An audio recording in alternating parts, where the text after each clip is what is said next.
esta es una semana donde algunos hacen memoria para lo que es para nosotros el acontecimiento más importante de la humanidad, como lo es la obra de nuestro Señor Jesucristo. Bueno, saludamos a las personas que nos van a ver a través del internet y vamos a dar un aplauso a Dios por ellos, por los que se van a conectar, por los que van a ver esta transmisión en diferido. Nosotros estamos aquí con la intención, como lo decíamos hace un momento con el primer grupo que estuvimos en la mañana o temprano, perdón, hablábamos acerca de la importancia de mantenernos en la enseñanza apostólica, la importancia de perseverar en esa enseñanza, todo lo que ocurre cuando no nos ponemos a inventar otros fundamentos, sino edificamos nuestras vidas, o la iglesia se edifica en el único fundamento que debería estar edificándose la iglesia. Y yo quiero hacer una lectura con ustedes, y si Engelbert lo puede hacer, colocar en la pantalla esta lectura tanto aquí como en la transmisión para que quede allí registrado. Recuerden que las expresiones que se están dando los domingos se están subiendo progresivamente cada semana al canal de YouTube de Harley Barra, así que usted puede volverlas a escuchar, quizás no en video por ahora, pero las puede volver a escuchar. Voy a leerles primera carta de Corintios capítulo 15 y dice así: además os declaro, hermanos, el evangelio que os he predicado, el cual también recibisteis, en el cual también perseveras. Oigan esto, ellos escucharon el evangelio, se les fue predicado, pero ellos ¿qué hacen ahora? Perseveran en ese evangelio, por el cual asimismo, si retenéis la palabra que os he predicado, sois salvos, si no creíste en vano. Qué tremendo, ¿no? ¿Están escuchando eso? Otra vez. Por el cual asimismo, si retenéis la palabra que os he predicado, sois salvos, si no creíste en vano. Porque primeramente os he enseñado lo que asimismo recibí. Hagamos aquí una pausa. Miren aquí. La voz apostólica está diciendo que él recibió, y nos va a dar a nosotros el orden de cómo recibió el evangelio. El evangelio tiene un orden. Yo sé que cuando nosotros empezamos a escuchar el evangelio, empiezan a surgir muchas preguntas. Queremos que nos expliquen todo de golpe. Hace poco con Maggie, con una pregunta que surgió en la casa, y nos preguntaba: ¿cuál es la copa que se tomó Jesús en el Getsemaní cuando dijo: si es posible, pasa de mí esta copa, pero no se haga como yo digo? Bueno, hay muchas cosas que se pregunta uno, pero para eso usted tiene que saber que en la mesa judía habían por lo menos 5 copas. A nosotros nos dicen que había una copa, no, hay 5, por lo menos 4 copas representaban algo. Una copa era la que no se tomaba, se dejaba en la mesa. Una copa de ella, la tercera copa en esa mesa, se derramaba, que es la copa de la redención. Y todo en la Biblia tiene una explicación. La misma Biblia explica la Biblia. Alguien nos preguntaba y nos decía: bueno, la Biblia no dice que Jesús se tomó el vinagre que le dieron. No, la Biblia sí dice que se lo tomó, pero todo esto tiene una explicación. Dice en una parte que no se lo tomó, que le fueron a dar y él no lo bebió, pero en otra parte dice que sí se lo bebió. Y ahí surgen muchas preguntas, y todos esos estudios son buenos para ir ordenando muchas cosas y pensamientos, pero la predicación tiene un protocolo. Y el apóstol Pablo dice que él lo recibió, y que de la misma manera en la que lo recibió, él lo va a transmitir. Y como dice: porque primeramente os he enseñado lo que asimismo recibí. Es decir, lo que vamos a escuchar a continuación es algo que todos los que estamos conociendo el evangelio tenemos que tenerlo claro. Tenemos que tenerlo como base de nuestra vida. Por eso el recurso discipular que tenemos le llamamos así: fundamento y vida. Y por eso ahondamos tanto en las dinámicas o las expresiones que el apóstol va a decir a continuación. Porque os he enseñado lo que así mismo recibí, pero dice primero, primeramente. Número 1, diga que Cristo murió por nuestros pecados. Es decir, usted y yo tenemos que ser diligentes. Hoy en la clase que estuvimos antes, o en la reunión que tuvimos antes de que esta, hablábamos la importancia de entender lo que significa, qué es perseverar en la enseñanza apostólica. Y uno de los significados de la palabra perseverar en la enseñanza apostólica es ser diligente y disciplinado en la enseñanza apostólica. Hay cosas que otra persona no va a poder hacer por usted. Yo le decía a mis hermanos hoy, hermano, tenemos las escrituras, tenemos las cartas apostólicas, tenemos en la actualidad herramientas, hombres, yo soy una herramienta.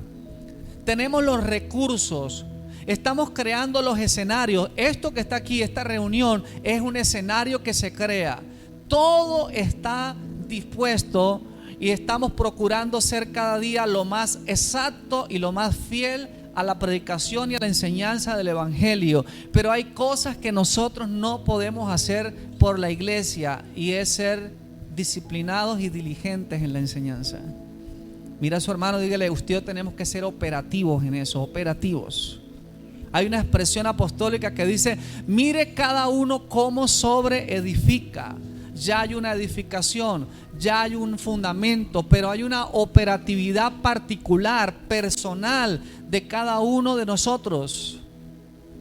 Y hay algo que usted y yo tienen que procurar, hermano, que aunque ya lo ha escuchado, aunque ya lo ha visto, aunque ha visto clases, aunque pasa parte de tiempo con nosotros en estas enseñanzas, usted y yo tenemos que disciplinarnos en esto que está diciendo la voz apostólica, porque él dice, yo recibí de esta manera, y de la misma manera en la que lo recibí, también lo transmití a ustedes, que primeramente, escuchen esto, primeramente que Cristo murió por nuestros pecados.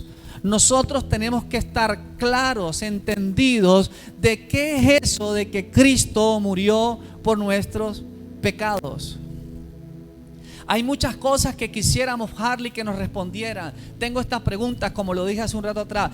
Todo eso tendrá su tiempo. Todo eso se va a ir ordenando a la medida que estudiamos las escrituras. Todo eso porque el evangelio no es una explicación humana. El evangelio es luz en el espíritu. Y si hay algo que tenemos que procurar es el entendimiento de qué es esto de que Cristo murió por nuestros pecados.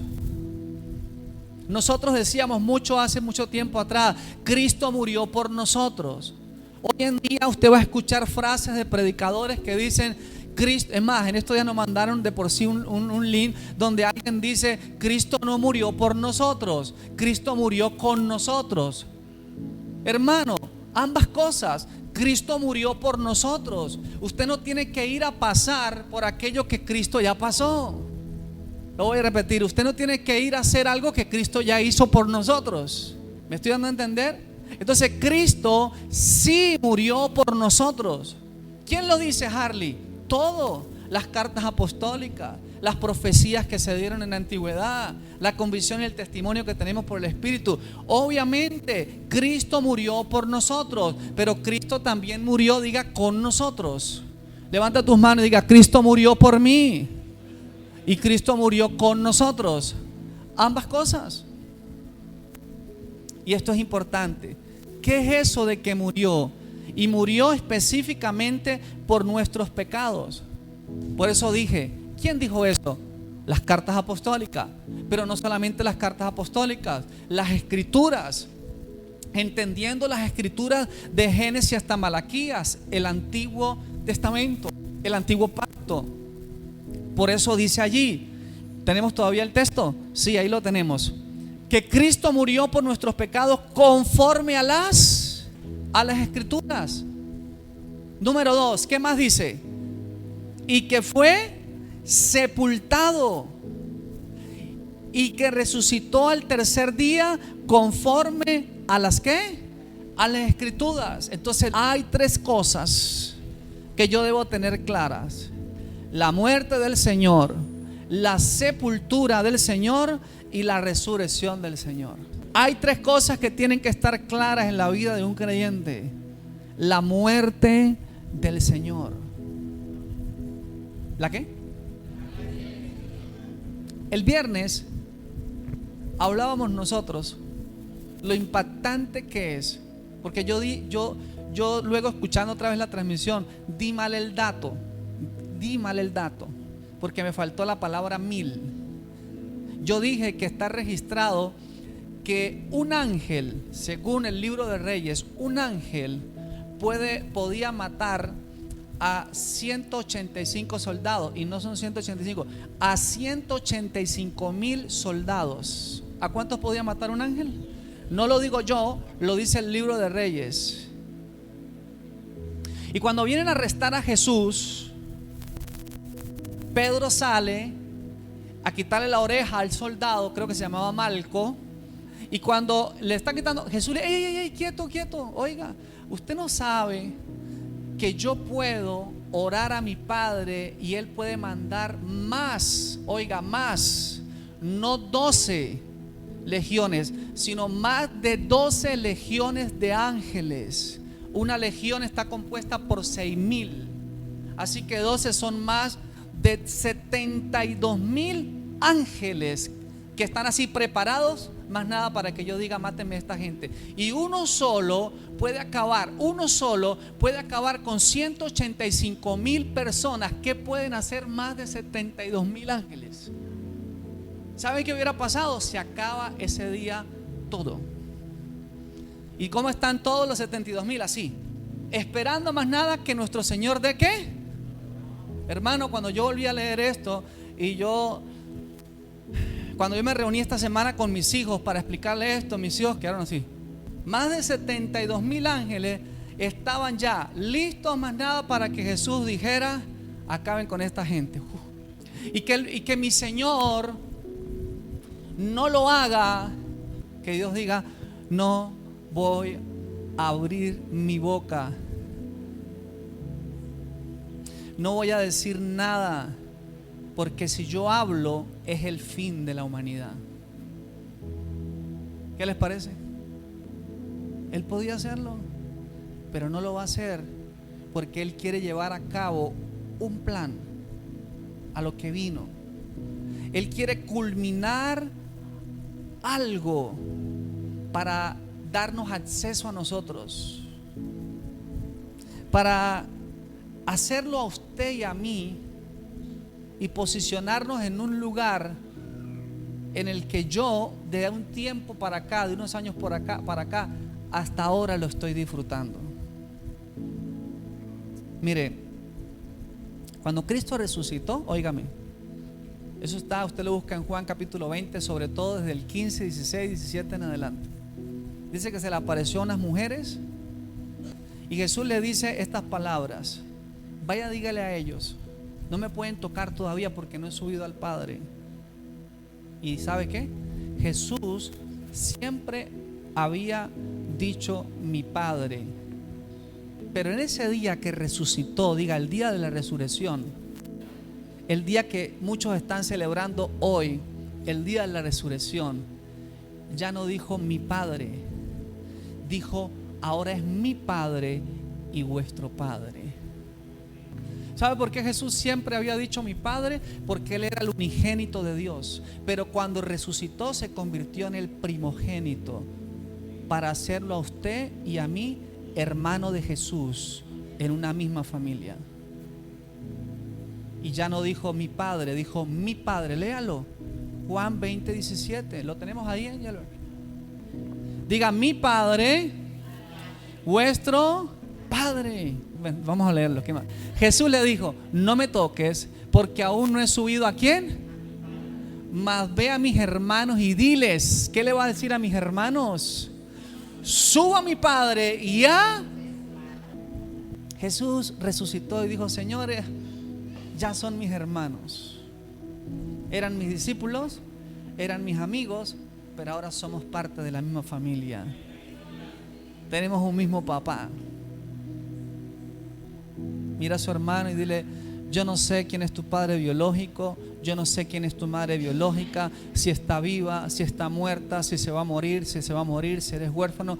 No sé biológicamente cómo eres, pero lo que sí sé es que la resurrección de Cristo te hizo hijo del Padre de los cielos. Démosle un aplauso al Rey de Gloria, vamos.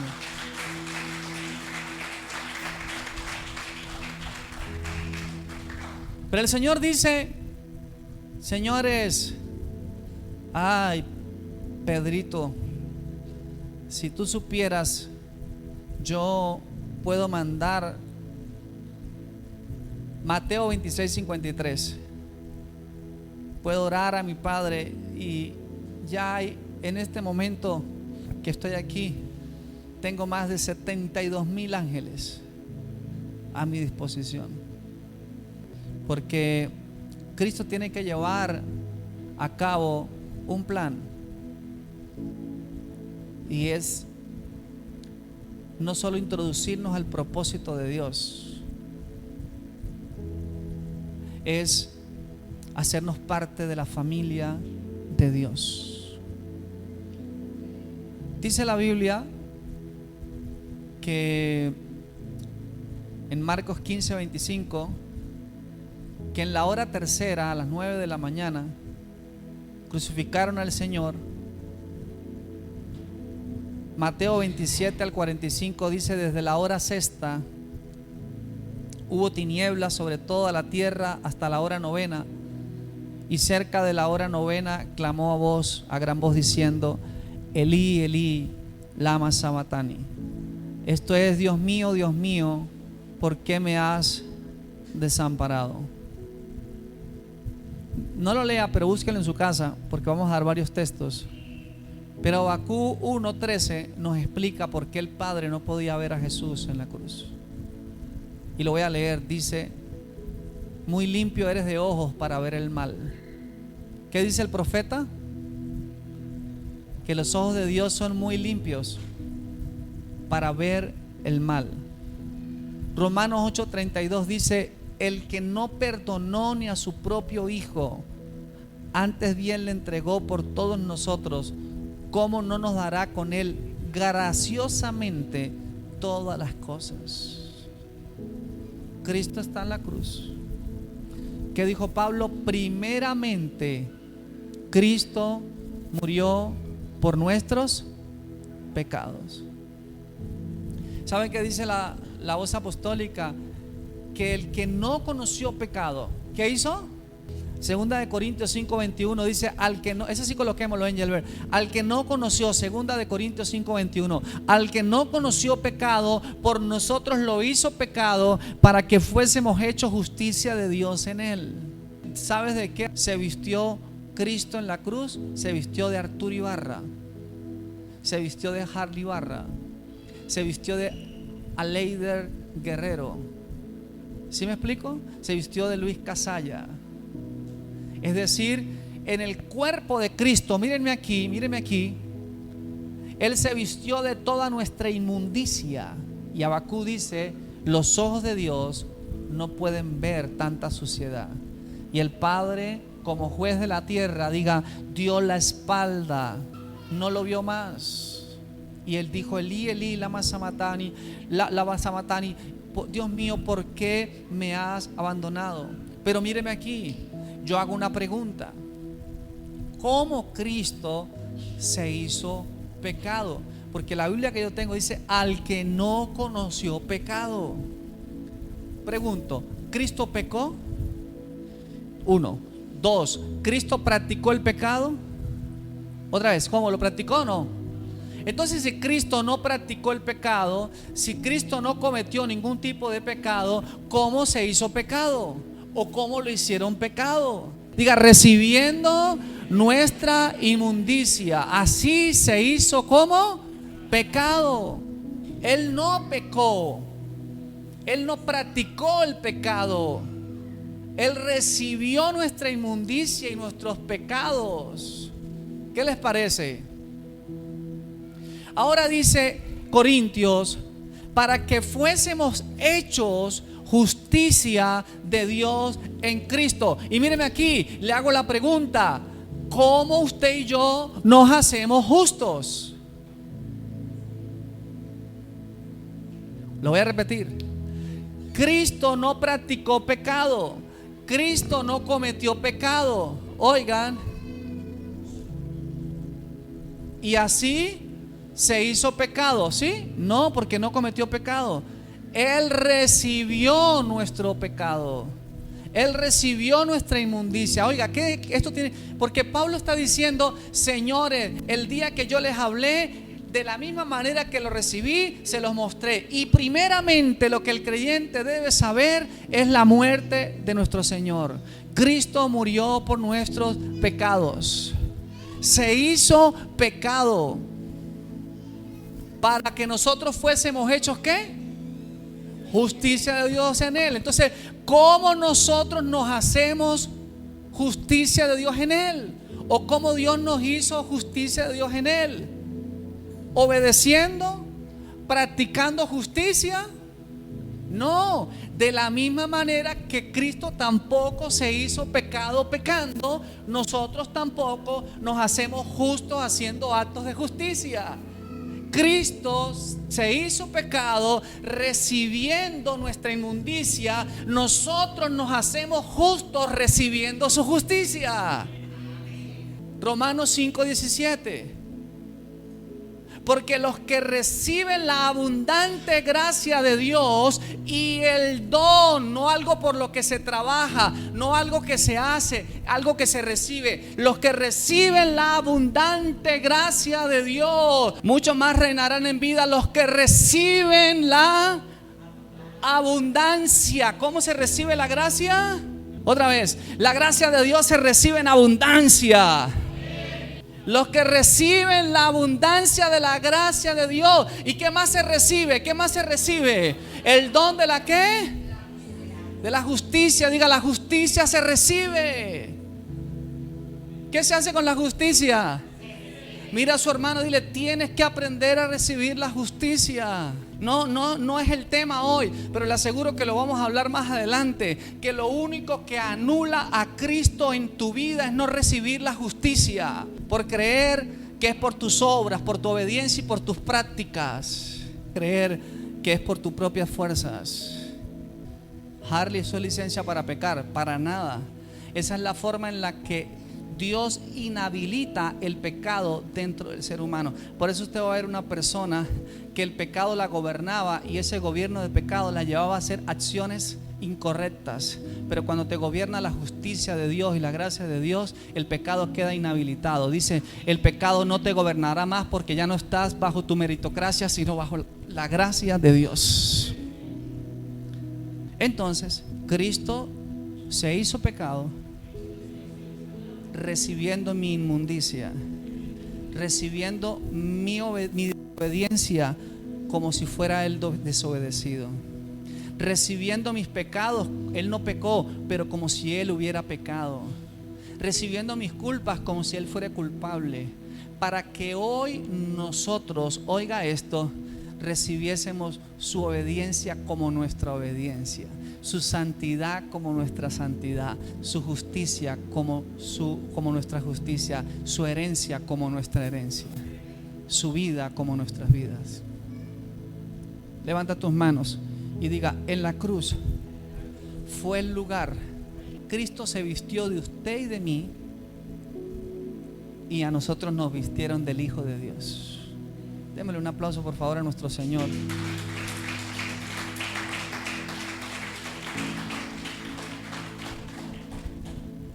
¿Y todo esto para qué, Harley? Bueno, porque estamos leyendo un protocolo que nos enseña el apóstol Pablo, que usted tiene que cada vez ser más profesional y más competente en qué es eso de que Cristo murió por mí.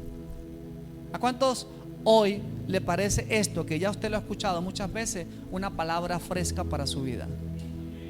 Entonces, primeramente, que Cristo murió por nuestros pecados como está en las Escrituras. Pero no solamente murió, Harley, nos quedan dos más. Diga, Él fue sepultado también conforme a las Escrituras. Diga, y resucitó al tercer día. Al tercer día. Ahora, esto es muy importante, porque Según el apóstol Pablo, Engelbert, colabóreme con Primera de Corintios, el mismo capítulo 15, pero el versículo 14. Mire lo que dice: si Cristo no resucitó, vana es nuestra predicación y vana es nuestra fe. Así que Pablo está diciendo, el creyente tiene que saber acerca de la muerte. El creyente tiene que saber acerca de la sepultura. Recuerden que es una de las clases discipulares que tenemos, las 4 realidades de la cruz, o las 3 realidades de la cruz. Y dice, y el creyente tiene que saber el protocolo, que es la resurrección. Y yo quiero que esto usted lo vea, por favor, aquí, míreme aquí. Pablo está diciendo prácticamente que la base de su predicación del evangelio y la base de su fe está ¿en dónde? En la resurrección. Yo quiero saber por qué es tan importante en la vida del creyente entender la muerte, la sepultura, por qué es tan importante entender la resurrección. Lo hablábamos en días pasados acerca de lo que es la resurrección. Si Cristo no resucitó, el mismo texto que estamos leyendo, el mismo capítulo que estamos leyendo, solamente Engelbert, 3 versículos más adelante, el versículo 17 dice, y si Cristo no resucitó, vuelve y nos dice, vuestra fe es vana. ¿Y qué más? Entonces, si piense por un momento que si Cristo no resucitó, lo que el Padre está diciendo es, no acepto el pago de los pecados de la humanidad.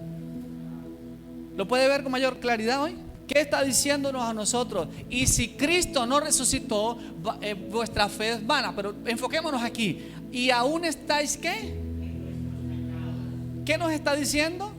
Que si Cristo no hubiera resucitado, el no resucitar Cristo es una forma del Padre decirnos, ese sacrificio no alcanzó, es imperfecto. Entonces, ¿qué es lo que nos dice a nosotros?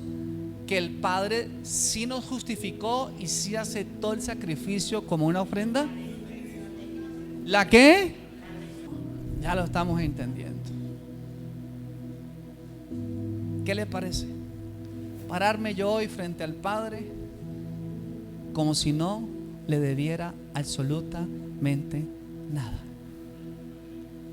Eso se llama justificar. ¿Qué le parece, hermano?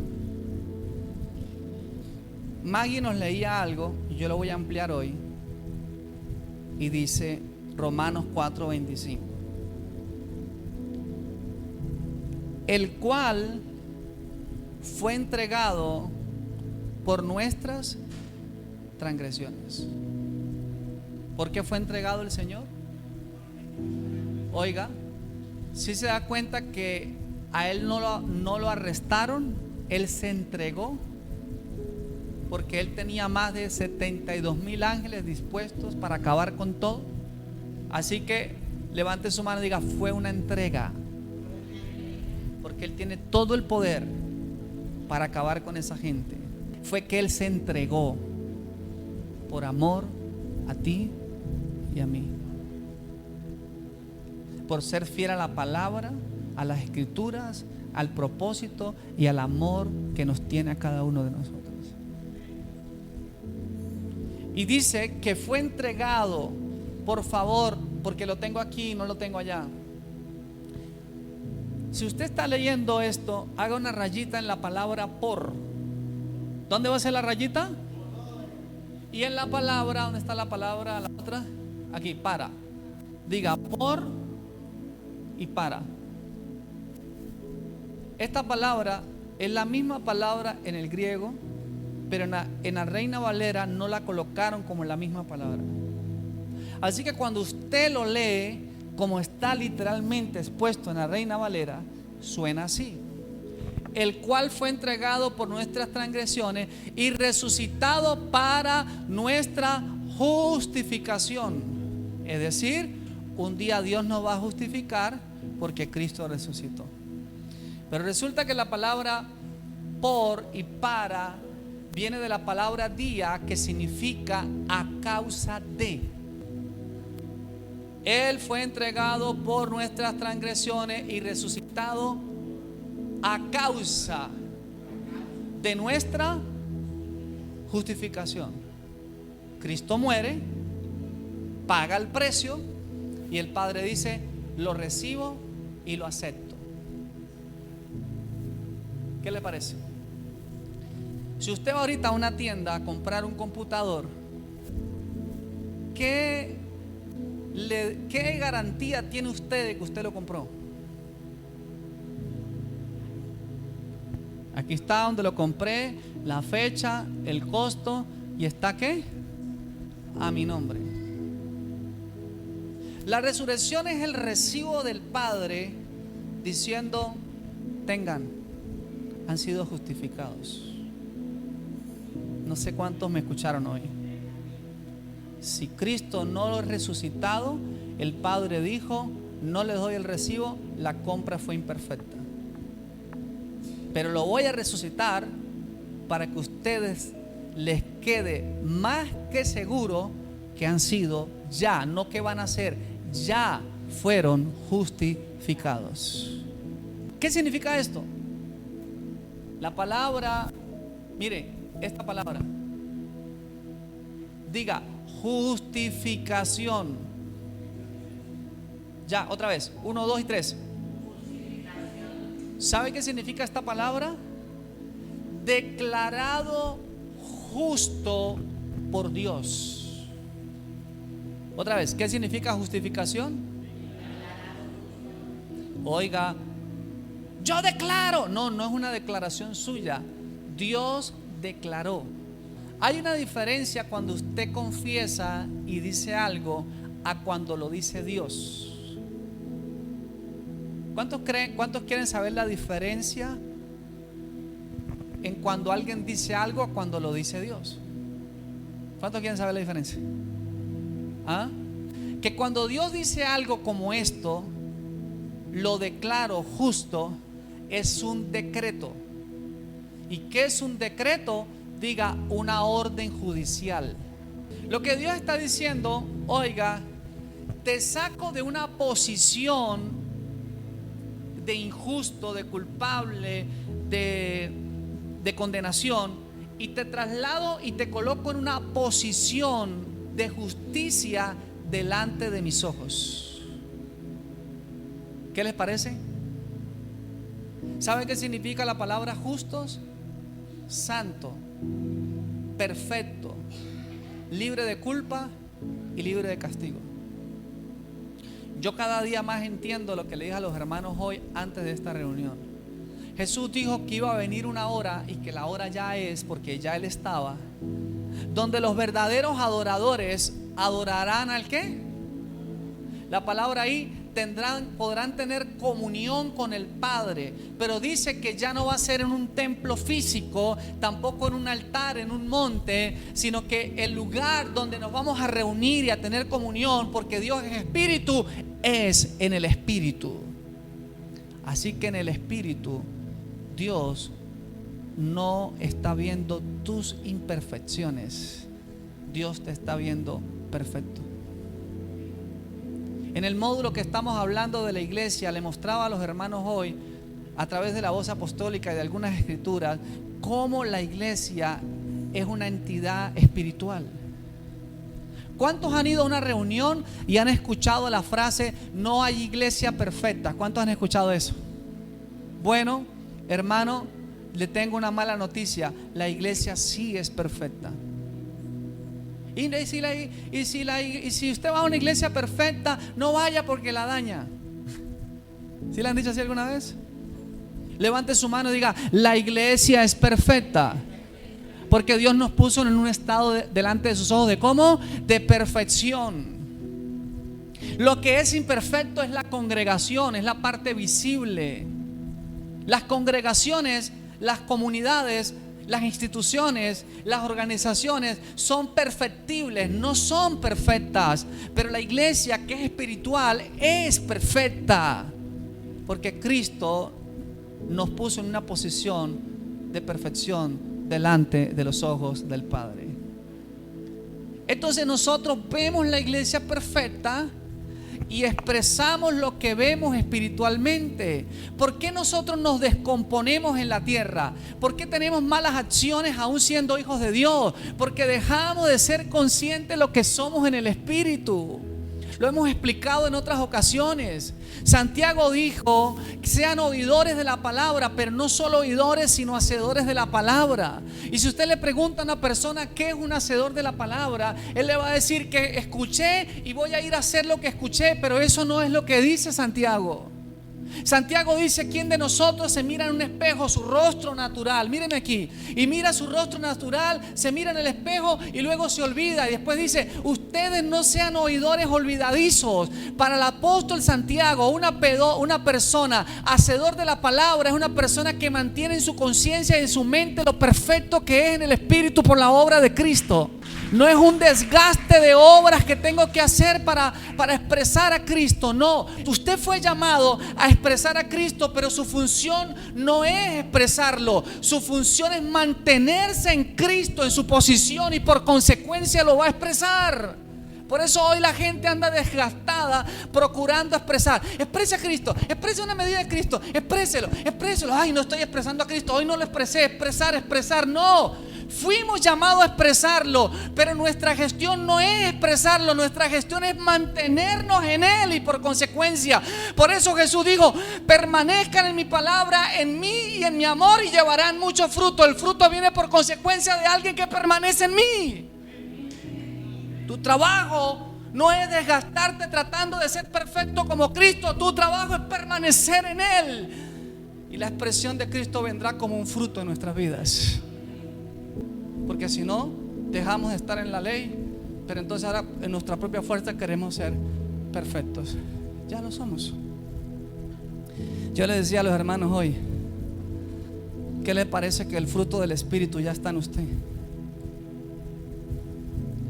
¿Cuántos son el templo y la morada del Espíritu Santo? Entonces usted ya tiene amor, gozo, paz, paciencia, benignidad, bondad, fe. Harley, ¿por qué no se expresa eso? Porque usted ignora y olvida quién es en el Espíritu.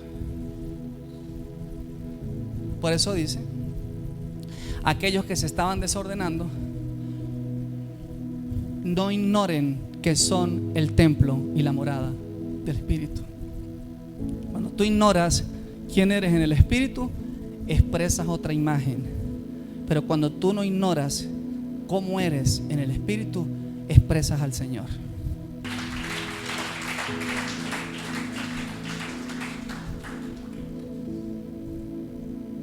Así que Él murió por mis transgresiones. ¿Qué está pasando cuando Cristo muere y está siendo sepultado? Hay una negociación, hay una transferencia, hay una imputación. Hay un papeleo en ese momento. ¿Qué les parece en el Espíritu? El Padre, sí, listo, firmando los cheques. Chan, chan, chan, chan. Señores, han quedado todos justificados, declarados justos delante de mis ojos. El que crea esta obra queda justificado delante de mis ojos. Venga, Andrés, para que lo conozcan, porque a veces me dicen: ¿y quién es ese muchacho que usted dice que es alto?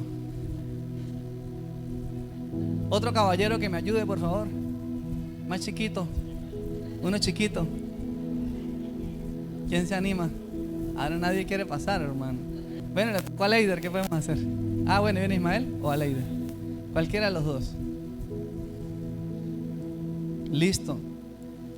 Usted va a ser el sacerdote, hermano, porque usted está muy grande. Aquí está. Tipo y sombra de lo que después fue una verdad, una realidad, ya no algo simbólico. Yo soy el pecador, me presento ante el sacerdote, traigo mi cordero, yo ya lo evalué, perfecto, el mejor de todos. Y cuando el sacerdote viene a aceptar la ofrenda, el sacerdote no mira al pecador, mira su ofrenda. ¿Qué hace Dios hoy? Otra vez. El sacerdote no mira al pecador, mira su ofrenda. Ya se sabe que el pecador es imperfecto, culpable, inmundo. Así que él lo revisa, revíselo aquí, y haga, está limpio. Este es. Y yo pongo la mano sobre el cordero.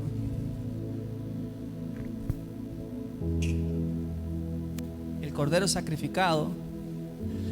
Y la perfección y la inocencia de la ofrenda, la justicia, se transfiere a mí. Y mis pecados se transfieren a Él. Así que Él queda allí como un sacrificio de olor fragante. Y yo me voy con la justicia del cordero. ¿Pero sabe qué pasa? Quédense ahí, hermano. Que yo vuelvo y la embarro otra vez. Y tengo que venir todos los años a traer otro cordero. Ya, muchachos, muchas gracias. Pueden sentarse. Entonces, miren aquí. Llega un día donde Juan el Bautista ya no ve a su primo Jesús, sino el Padre le revela al cordero y dice: este es el cordero. Pero ya no dice que es el cordero que cubre el pecado del hombre por un año. Dice: es el que quita. ¿Cómo? ¿El qué? Wow. ¿Qué hacía el cordero del Antiguo Testamento, tipo y sombra de Jesucristo? Diga, cubría por un tiempo el pecado. ¿Qué hace el cordero real y verdadero? ¿Qué hace? Entonces, cuando usted habla con el Padre no ve sus pecados. Yo no sé cuántos me están entendiendo hoy, pero el Padre solamente, y yo sé que esto lo van a ver gente, perdóneme, que no está entendiendo ni papa, porque se metieron después al rato y no están entendiendo lo que estamos diciendo. Pero el Padre no habla con gente imperfecta, habla con gente perfecta. ¿Y por qué la gente es perfecta? Porque el Cordero quitó el pecado, la imperfección delante de los ojos de Dios. Por eso cuando yo hablo con una persona en la tierra, la persona habla con alguien imperfecto, porque conoce mis errores. Pero cuando usted habla con Dios, Dios habla con alguien perfecto, porque Dios quitó por ese sacrificio el pecado delante de sus ojos. Entonces Dios nos colocó a Jesús, ¿a quién? En una posición de inmundicia y de pecado, y agarró y te quitó a ti y te puso en una posición de hijo. Oiga, diga estas palabras: mis estados de ánimos pueden cambiar, mis escenarios pueden cambiar, mi dinero puede cambiar, todo puede fluctuar, menos mi posición de justicia. Harley, no me siento justo. No pasa nada. Tus emociones fluctúan, tus escenarios fluctúan, pero tu posición, solamente dime si sigues creyendo en la obra de Cristo. Porque si sigues creyendo, eres una persona que tu posición no cambia.